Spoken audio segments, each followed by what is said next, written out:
noches, bienvenidos al banquillo, gracias por estar con nosotros. Les saludamos desde los estudios de TSI.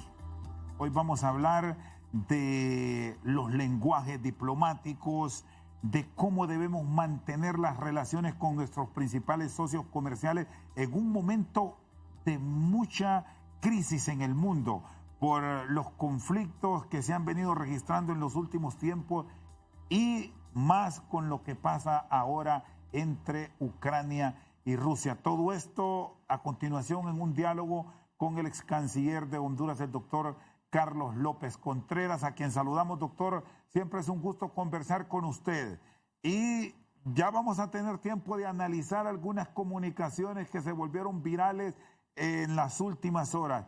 Pero ahora, en estos momentos de intranquilidad a nivel global, ¿cómo debemos mantener nosotros los contactos históricos con nuestros socios, con nuestros amigos?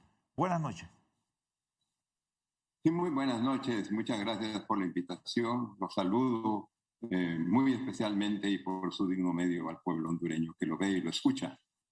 Yo creo que nuestras relaciones internacionales debemos abordarlas con un espíritu de serenidad, al mismo tiempo que con solidaridad democrática.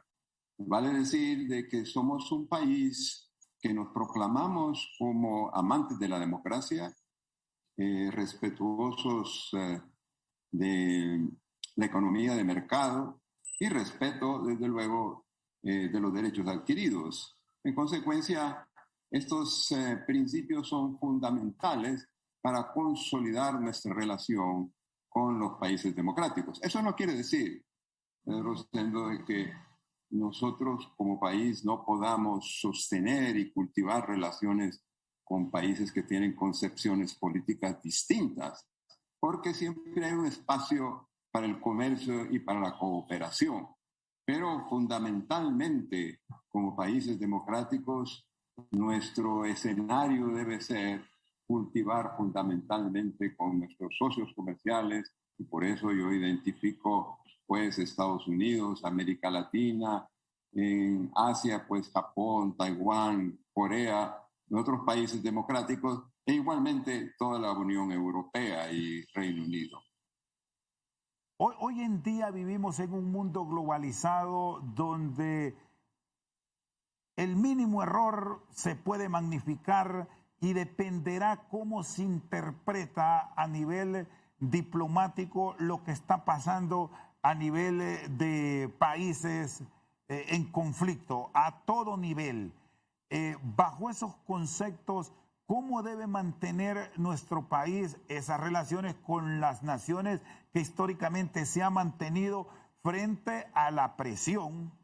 Yo digo presión, a lo mejor no es ese el término adecuado a nivel diplomático, que se presenta a nivel de los gobiernos cuando hemos tenido relaciones amistosas con gobiernos que no han estado en la misma línea de pensamiento de Honduras.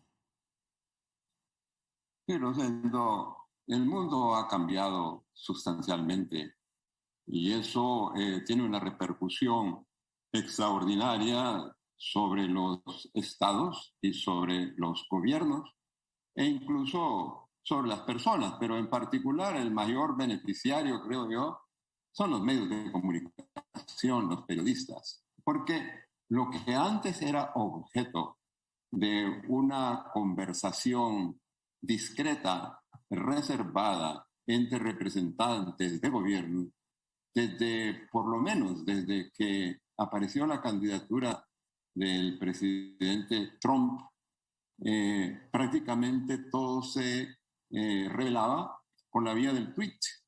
Y el candidato Trump fue objeto de muchas críticas porque decía, ¿cómo va a ser este hombre si llega a ser presidente de los Estados Unidos? ¿Continuará utilizando el tweet o utilizará las formas convencionales de la diplomacia? Y todos vimos que él continuó utilizando el tweet y ha habido una emulación en el mundo, tanto en Europa como en América. Hasta los ejércitos emiten tweets, lo cual es bastante sorprendente. Los más beneficiados, repito, son los periodistas porque se enteran de todo lo que ocurre muchas veces antes a puerta cerrada o ocurre en el mundo. Pero desde el punto de vista de la estabilidad y de la concordia entre las naciones y entre los gobiernos, no es la mejor opción. No la es porque tiene la presión pública. ¿Qué fue lo que dijo y qué fue lo que respondió? Y entonces la opinión, los medios sobre todo, quedan dándole seguimiento a ese tipo de situaciones. Pues, me parece a mí que para Honduras lo mejor es manejar sus relaciones diplomáticas bajo una mecánica que sea de procedimiento convencional, histórico, es decir, las cosas que no se están de acuerdo se conversan, se discuten privadamente y a veces o muchas veces salen acuerdos de esas conversaciones, pero cuando se hacen por la vía del tweet, prácticamente se está manejando la diplomacia en los medios de comunicación. Estos errores con su experiencia en las relaciones exteriores deberán irse corrigiendo, sobre todo por lo joven en cuanto al ejercicio de la presidencia de la República que tiene el actual gobierno, doctor López Contreras. Yo creo que estamos en una vía irreversible. Prácticamente, como le decía al principio, desde que el expresidente Trump inició esta ruta de comunicación con los gobiernos, con los estados, con los pueblos, con su pueblo, con los medios de comunicación, por la vía del tweet, prácticamente todo el mundo lo está haciendo. Los gobernantes, los cancilleres, los embajadores, en fin, personas que no tienen función gobierno también tuitean. Entonces, se convierte en un concierto internacional de difícil manejo y una fecha ya no se puede retractar. Entonces, en ese sentido es que yo expreso de que la prudencia es una buena consejera en el asunto de relaciones internacionales, pero cuando se utiliza el medio de comunicación instantánea, como es el tweet u otros medios de redes sociales, ocurre que no da mucho tiempo para la reflexión o para medir las repercusiones que puedan tener lo que se diga o lo que se haga. Doctor López Contreras, hay temas que por la naturaleza pueden resultar muy delicados y de mucho riesgo para el país. En el mundo diplomático, aun y cuando esta es una tendencia que usted me la reitera, ya difícilmente se va a cambiar, pero existen algunos aspectos que deberán mantenerse bajo reserva y entrar en ese mundo del diálogo que a la diplomacia le ha dado éxito. Por ejemplo, ¿qué casos? ¿Qué tiene usted como experiencia que ahora deberá tomarse, sobre todo por los conflictos que pueden generar palabras o mensajes? Sí. Mire, hay dos enfoques con relación a las relaciones exteriores. Hay quienes afirman que la mejor diplomacia es la diplomacia pública. Y hay otros que afirman que lo mejor es la diplomacia reservada. En realidad, no es necesario irse hacia uno o de los dos extremos. Hay espacios intermedios, pero desde luego hay temas que son de suyo propios de una diplomacia reservada. Por ejemplo, el caso de la negociación del tratado de límites marítimos en el Mar Caribe y aguas afuera del Golfo de Fonseca con Nicaragua.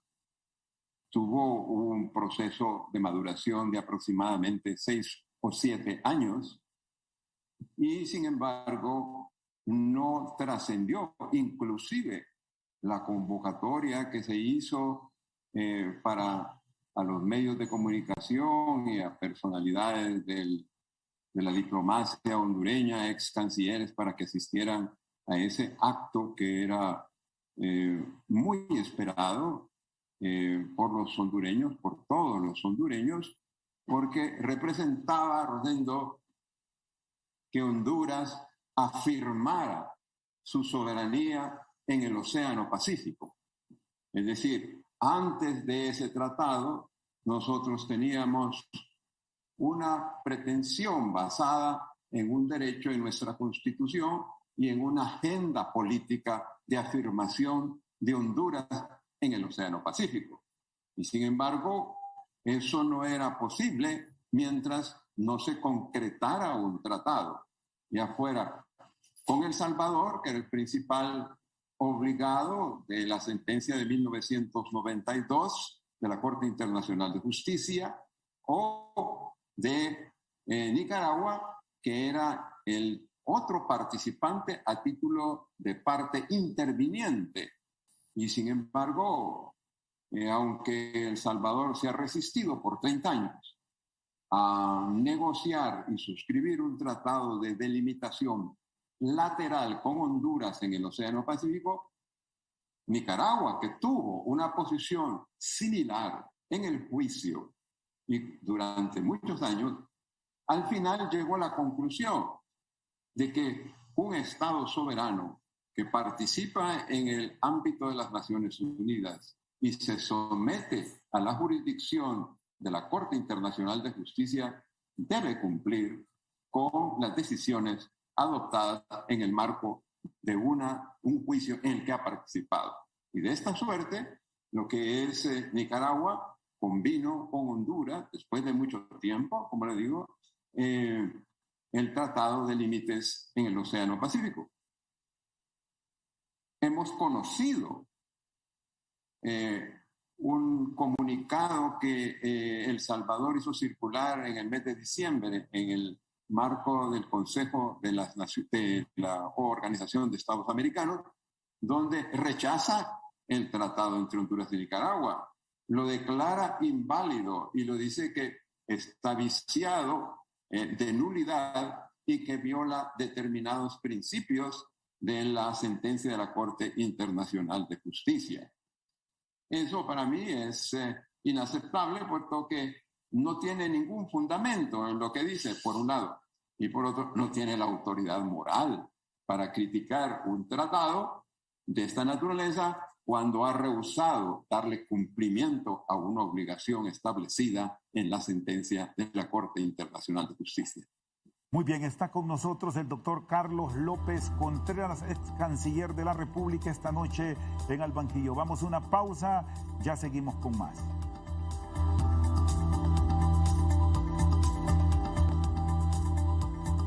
Seguimos esta noche al banquillo con el doctor Carlos López Contreras. Este tema de la delimitación en el Golfo de Fonseca entre Honduras y El Salvador, ya lo vamos a profundizar, doctor. Antes, quiero concluir esto de las relaciones con Estados Unidos. Ubíqueme el tuit que generó la escaramuza ayer, el conflicto de la señora embajadora de los Estados Unidos acreditada ante pueblo y gobierno de Honduras. La reforma energética es crítica para el desarrollo económico. Estamos analizando la propuesta energética y cómo escrito nos preocupa el efecto que tendrá sobre la inversión extranjera y la independencia de la agencia reguladora. Hoy ya han existido otras reacciones, pero ahí me quedo con el hecho que dice que están analizando. Esta palabra, ¿cómo se entiende en términos diplomáticos? Y antes de su respuesta, doctor, quiero que escuche lo que ya hoy dijo el señor canciller de la República en un diálogo que sostuvimos a través de HRN, el abogado Eduardo Enrique Reina García. No sé si tenemos listo ya la participación del señor canciller, lo vamos a escuchar y luego tenemos aquí las respuestas del doctor López Contreras. El tema energético lo hemos venido conversando precisamente de manera muy amplia con los Estados Unidos en las reuniones, en las muchas reuniones que hemos tenido a varios niveles con ellos, y por lo tanto por eso consideramos que una opinión en un momento tan delicado en que también se busca llegar a acuerdos con las compañías energéticas, pues puede generar también espacios que no son los más adecuados, y por eso pues era puntual, hemos expresado a la embajadora, también nos comunicamos con ella cordialmente anoche, hablamos y de que estos mecanismos deberían de conversación pues se deben mantener a los niveles adecuados, porque cualquier expresión pública podemos contestar de manera transparente cualquier preocupación que tenga, pues también generan unos mecanismos que podrían, como le digo, entorpecer lo que se está negociando de manera tan delicada para el futuro del país. Pero, como le digo, yo creo que se debe alejar cualquier preocupación que se tenga sobre esta temática. Como le digo, es una relación amplia con los Estados Unidos, una buena relación. Seguimos manteniendo el mejor nivel de conversaciones y como tal, como le digo, en una relación uno habla de manera clara y franca con sus amigos. Así que creo que eso es lo más importante. Rosendo, el tema es ese, que estamos en una etapa tan delicada del tema del manejo de la cuestión energética en Honduras, que para nosotros, como le digo, en un momento de esas posiciones, la posición de una representante diplomática de un país que tiene tan importantes relaciones con Honduras, creo que esas preocupaciones nos las pudo haber manifestado. Sé que se ha estado reuniendo todos estos días en el inicio de su función diplomática con varios ministros, entre ellos la ministra Moncada, el ministro Arquero. Estamos hablando de estas temáticas, pero como le digo, no es el momento tal vez de expresar temas, como le digo, que son ahorita de carácter interno. Precisamente el Congreso Nacional lo está discutiendo, las fuerzas políticas disidentes, y además se están negociando. El tema de la energía es fundamental, es un tema que nos agobia en las finanzas del Estado, tiene su impacto en la inversión. Si la empresa de energía sigue funcionando de la forma que lo hace, con los costos tan altos de energía, eso sí va a impactar en que no llegue inversión al país. Además, no nos permite destinar grandes recursos que podríamos destinar a programas sociales. Así que durante un largo tiempo se ha venido diciendo que hay contratos de energía que son leoninos, hay un sistema que no está funcionando, y la presidenta Castro está buscando precisamente ordenar esta materia que es de interés nacional. Bueno, ya escuchando la respuesta, luego de la comunicación directa que hubo, entramos a esas conversaciones que usted hacía referencia, doctor López Contreras, a esos diálogos que pueden construir avenidas de solución a grandes conflictos. Por supuesto. ¿Cómo deberá entenderse ahora esta relación cuando ya se puede tener una explicación puntual de qué se busca con esta reforma y no encontrar lenguaje fuerte porque un diplomático del extranjero diga que está analizando algo que va a discutir el Congreso que ni siquiera ha entrado al debate? Bueno, si se ha circulado públicamente, es obligación de las misiones diplomáticas acreditadas en Honduras analizar todo lo que pueda tener algún impacto, alguna repercusión sobre sus intereses como gobierno o sobre las empresas norteamericanas que tengan inversiones en Honduras. Entonces, analizar es un término, en mi opinión, bastante suave. No creo que haya sido proporcional la respuesta en este tema de los tweets que le estoy mencionando. Pero yo conozco al canciller Eduardo Enrique Reina, sé que es un diplomático de carrera y seguro que él conoce cómo manejar estas cosas, pero si le dieron instrucciones de tener un posicionamiento fuerte, pues también lo cumple y es lo que pudimos ver.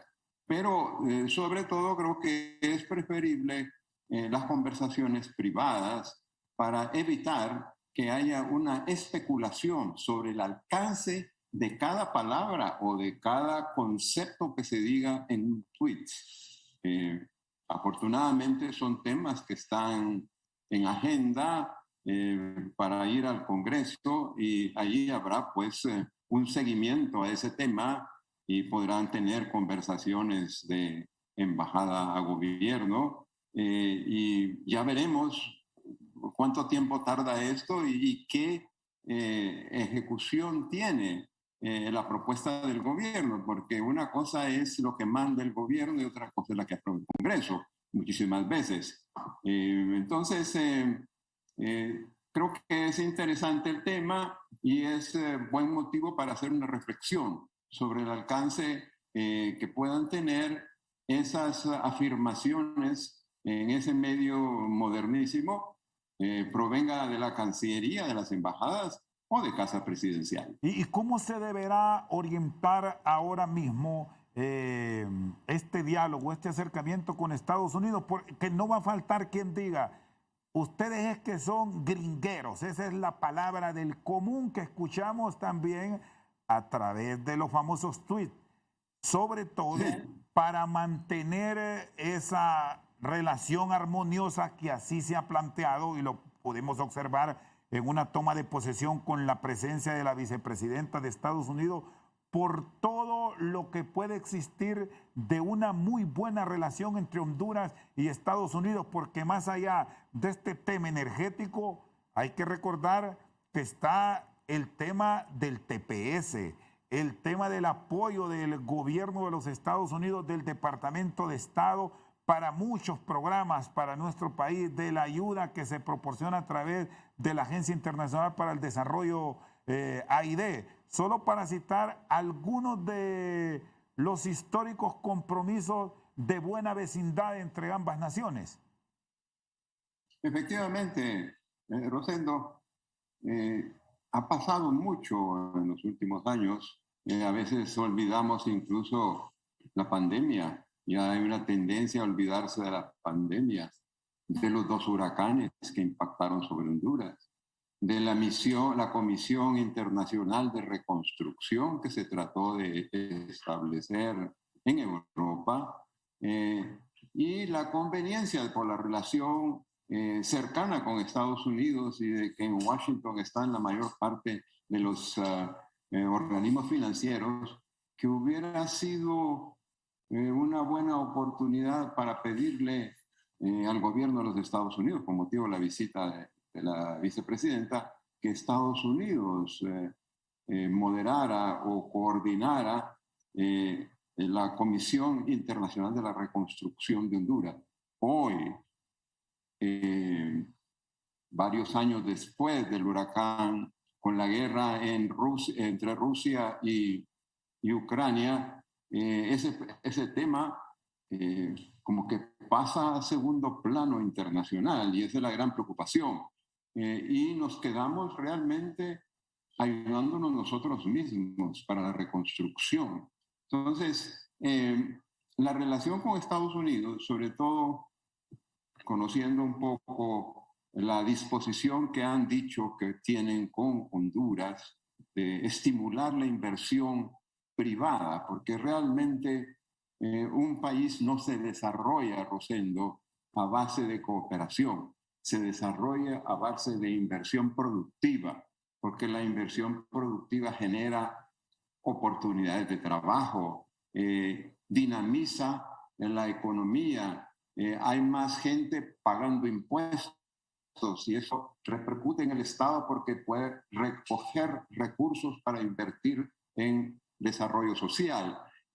Todo eso es importante, pero si se enfría la relación o se irrita la relación, pues no puede haber opción a Estados Unidos de redestinar las empresas que han recomendado que vengan a invertir a Honduras, en lugar de que vengan aquí, que vayan a otro país. Entonces, en ese sentido es que mantener un equilibrio muy cauteloso, muy cuidadoso, de tal manera que no sea una expresión fuerte la que eche en precario una relación que ha comenzado muy bien, que debe desarrollarse y que debe culminar exitosamente para Honduras y para Estados Unidos, porque obviamente la relación es recíproca.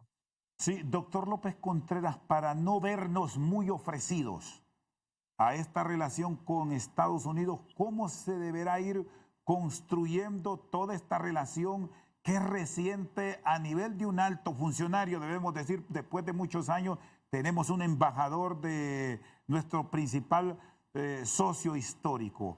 Para que no se irriten, ¿cómo se deberá construir la misma? Sobre todo cuando observamos que hay acercamientos y hay apertura a países con los cuales Estados Unidos no mantiene una relación fluida, incluso con otros hasta una relación totalmente aislada. Caso de Cuba, Venezuela y algunos otros países con los cuales la administración Biden no congenia. Sí, bueno, obviamente Honduras debe seguir una ruta que convenga a sus intereses y tratar de, en lo posible, que sean convergentes con los de Estados Unidos.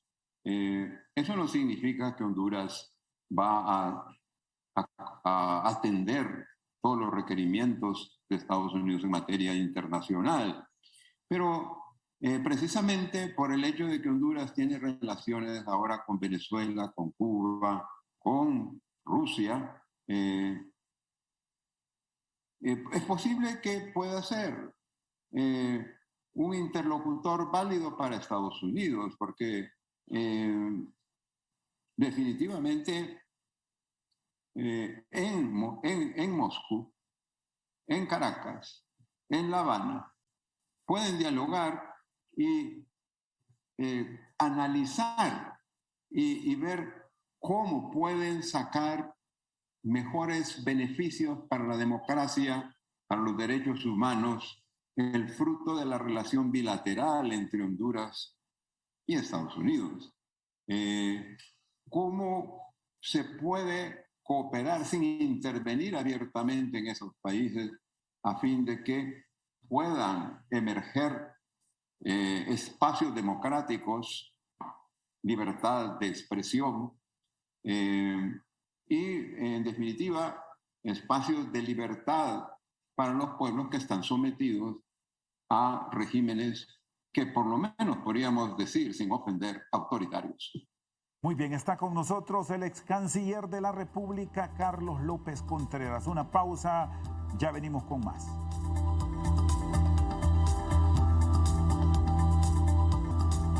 Seguimos esta noche con el doctor Carlos López Contreras, ex canciller de Honduras.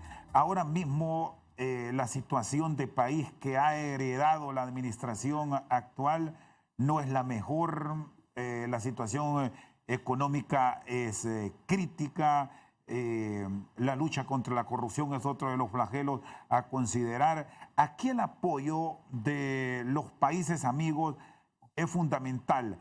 Ahora mismo se está impulsando la llegada de una Comisión Internacional de Lucha contra la Corrupción que ya ha dado sus pasos y pronto Naciones Unidas tendrá su misión exploratoria en nuestro país. Aprovechando esta apertura a una buena relación, que así se ha mostrado estos días, entre Honduras y Estados Unidos, ¿cómo debemos aprovechar para obtener apoyos puntuales para el país en estas áreas? Y agrego otra, doctor López Contreras, para que me la analice, el tema del estatus de protección temporal, que es clave para miles de hondureños en Estados Unidos. Sí, bueno, obviamente Honduras vive una situación económica bastante crítica, como la han vivido casi todos los países después de la pandemia. tenemos que, y más simple que nosotros que pasamos también por 2 huracanes con 8 días de diferencia, categoría 5 los dos, que en el lenguaje de Estados Unidos sobre la situación del tiempo le llaman huracán monstruo, tal y como el Mitch. Pues bien, dada esta situación, Honduras tiene que ver cómo reconstruye su economía, y esa economía solo puede ser objeto de reconstrucción sobre la base de inversión productiva, y eso quiere decir tanto nacional como extranjera. Eso significa, por un lado, en mi opinión, que el gobierno tiene que simplificar los procedimientos administrativos para fomentar la inversión. Tiene que bajar los impuestos, porque de nada sirve que haya impuestos altos si no hay empresas que los paguen. Entonces, usted sabe que la carga económica de impuesto en Honduras recae sobre un pequeño grupo de empresas consideradas importantes, y de allí pues es muy limitada las contribuciones del resto de la población. Entonces, lo fundamental es mantener la economía de mercado, la libertad de inversión, el respeto a los derechos adquiridos, y eso, y un gobierno amigo que facilite la inversión, que garantice la inversión, tanto desde el punto de vista físico como desde el punto de vista jurídico. Y eso será un gran estímulo para atraer inversiones. Obviamente también está el marco político, de estabilidad política y de respeto a la democracia y a los derechos humanos. Pero me decía usted que cómo hacemos con el estatus de permanencia temporal. Bueno, hay que seguir esa gestión. Honduras no solo ha sido afectada por la pandemia, sino por los 2 huracanes. Y eso se ha convertido como un título, digamos, no de legitimación, pero de fundamentación para pedir un tratamiento especial de la población hondureña que se marcha a Estados Unidos y que necesita una estabilidad migratoria para poder contribuir al sostenimiento de sus familias en Honduras. ¿Es viable, doctor López Contreras, en este momento que los estadounidenses ya van a comenzar a prepararse para una elección intermedia en el mes de noviembre, donde hay varios puestos del Congreso y del Senado en disputa, que se logre sensibilizar a los líderes demócratas y republicanos para lograr estas ampliaciones? Porque ahora se está solicitando un TPS especial para los afectados por ETA y OTA, que ya me lo señalaba usted, de hace apenas 2 años, que emigraron a Estados Unidos, más los que ya han venido beneficiándose a lo largo de los últimos años. ¿Es posible lograrlo o son temas que al final los políticos estadounidenses los obvian en sus grandes decisiones? Bueno, mira, hay dos posiciones en Estados Unidos. Los 2 grandes partidos han prometido en campaña dar una solución integral al problema migratorio en Estados Unidos, que calculaban allá por 1994-95 en 12 millones de migrantes al margen de los procedimientos migratorios normales. Hoy probablemente son muchos más.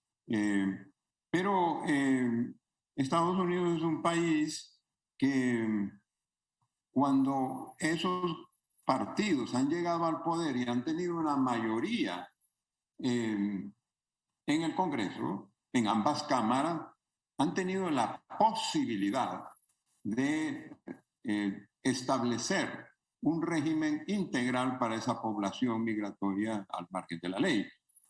Sin embargo, no lo han hecho. Y no lo han hecho, en mi opinión, porque es un tema altamente controvertido en Estados Unidos. Políticamente, es una de las banderas políticas para conquistar el poder o para perderlo. En consecuencia, son muy cuidadosos los dos partidos. Pueden hacer muchas promesas cuando están en campaña, pero cuando llegan al poder y aunque tengan la mayoría en las dos cámaras, no han resuelto. Sin embargo, ha habido oportunidades en que los gobiernos han atendido las peticiones de países amigos como Honduras, El Salvador, qué sé yo,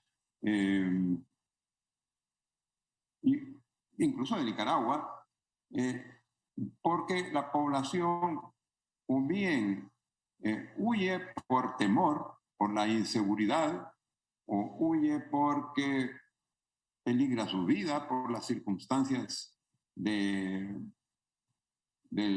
la criminalidad organizada o por represión política. Entonces, todos los factores, siendo Estados Unidos un abanderado de los derechos humanos, los toma en consideración. Sin embargo, debemos tomar en cuenta que Estados Unidos no puede absorber a toda la población del mundo. Y en este momento tiene que abrir espacios para la población que emigra de Ucrania y de otras latitudes también. Entonces, es un tema que yo creo que si Estados Unidos pusiera más atención a su vecindad inmediata, como es pues América Central, México, el Caribe, etcétera, podría la población quedarse en sus países si hubiera unas mejores condiciones de desarrollo económico. Y para eso le decía, no es cooperación militar, no es seguridad la que tienen que brindar externa, es inversión productiva. Esa es la única clave para el desarrollo del país. Y estamos generando, y aquí involucro a toda la región, los ambientes ideales para que esta inversión, que es el punto clave que usted señala, llegue a estos países y quedémonos con el Istmo Centroamericano, con lo que está pasando en El Salvador, con un gobierno distante de Casablanca. Sumamos Nicaragua, que ya sabemos cuál es el concepto que tiene la administración Ortega con Estados Unidos. Guatemala con sus dificultades por el tema de transparencia con Washington. Y Honduras con una veeduría permanente en los últimos tiempos por temas de corrupción, por temas de narcotráfico, por conflictos electorales, en fin, el país que fue el gran aliado, usted lo conoce, doctor, muy bien, por los hechos de los 80, ahora parece es el más vigilado. Sí, bueno, son etapas que viven los países. También nosotros como miembros del SICA, que somos 9 países, no trabajamos ni colaboramos mucho. Tenemos un SICA prácticamente descabezado. Usted sabe que tiene 10 meses sin haberse designado al secretario general. Y hay poca coordinación entre los países. El SICA se esperaba, la definen como un sistema económico político que busca la integración de la región. Y sin embargo, poco se ha hecho y lo pudimos notar en la pandemia.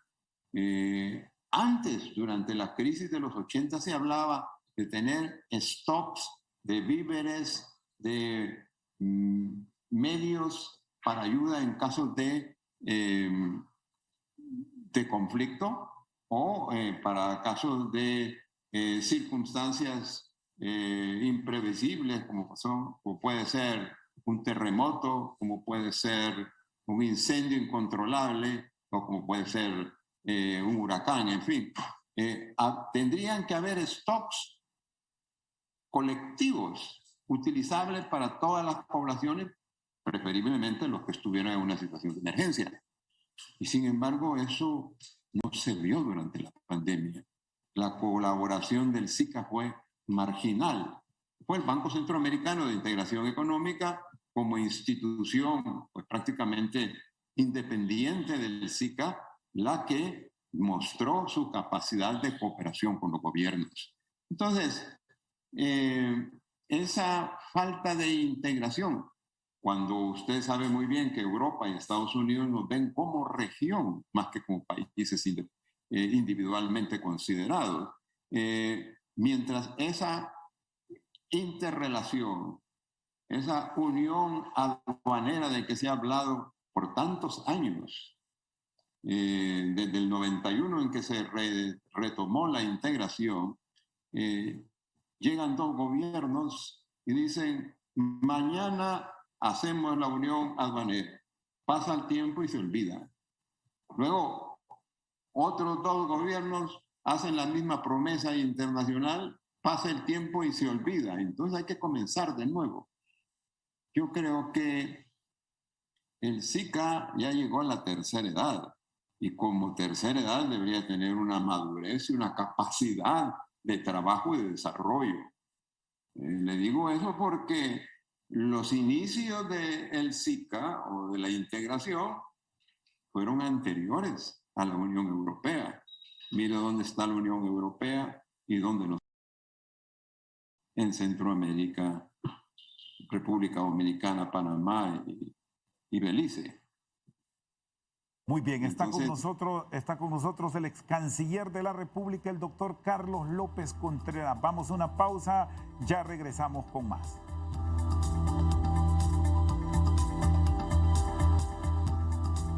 Seguimos esta noche al banquillo, está con nosotros el doctor Carlos López Contreras.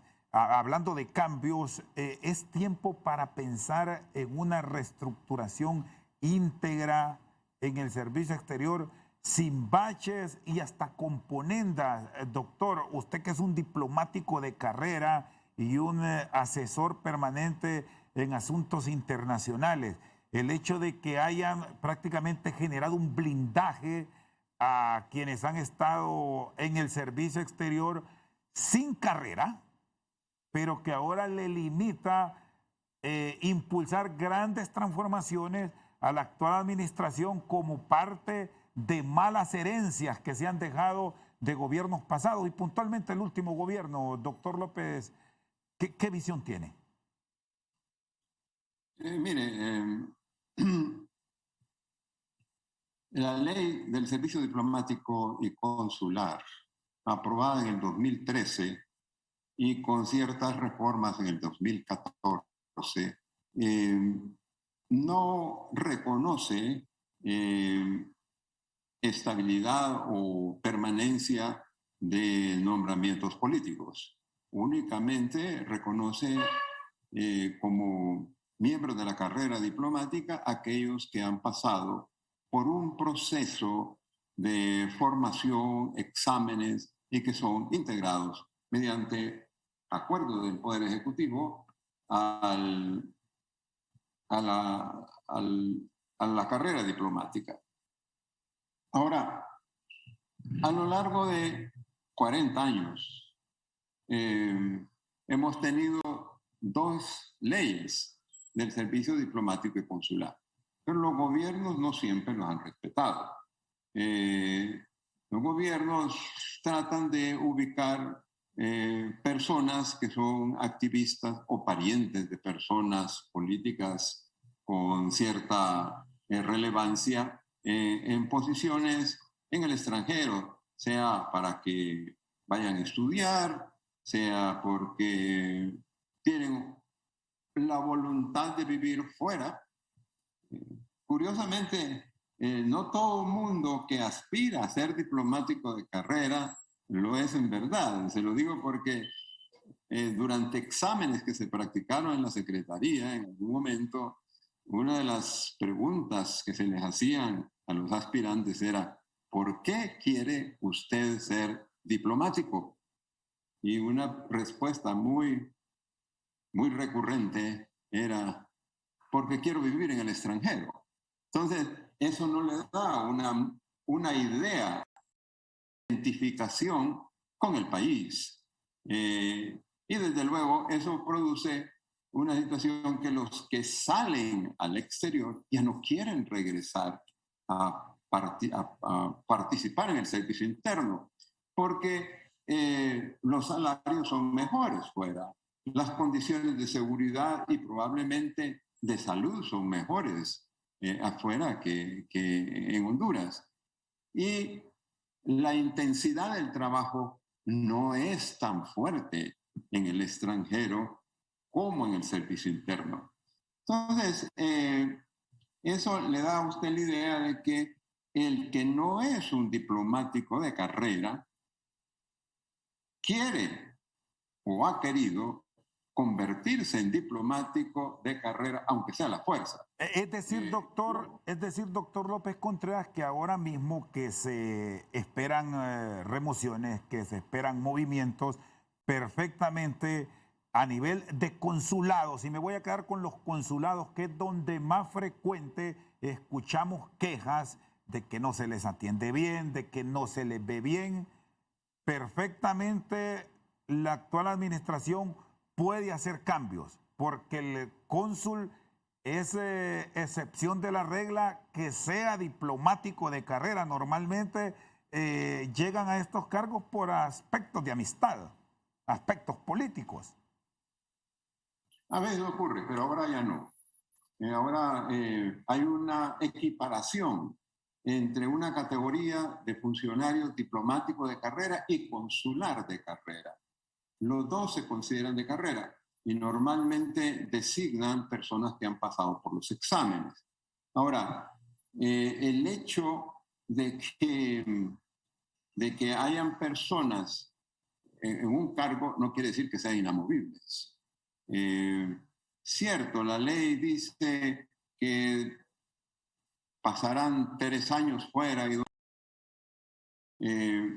pero hay muchos que tienen 10 años de estar fuera y ni un día en Cancillería. Entonces, hay excepciones. Yo creo que se puede buscar un mecanismo para manejar esa situación.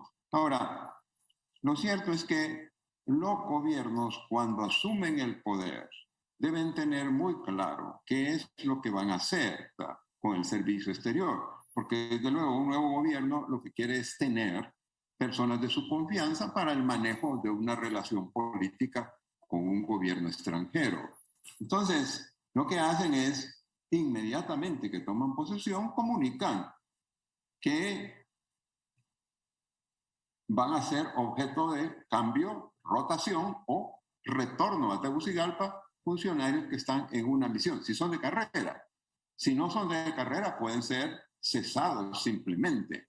Entonces, eso tiene, lo que no puede hacerse es hacerlo, decir, usted termina su misión mañana, porque no funciona así la carrera diplomática. La carrera diplomática, y para como un país que respeta las normas y las tradiciones diplomáticas, le da un preaviso de 3 meses, por lo menos, al funcionario que va a cesar para que se despida, sobre todo si es jefe de misión. Sí. Porque pasan por unas ceremonias de despedida de sus colegas, de despedirse del gobierno, de las autoridades con las cuales han conducido una relación.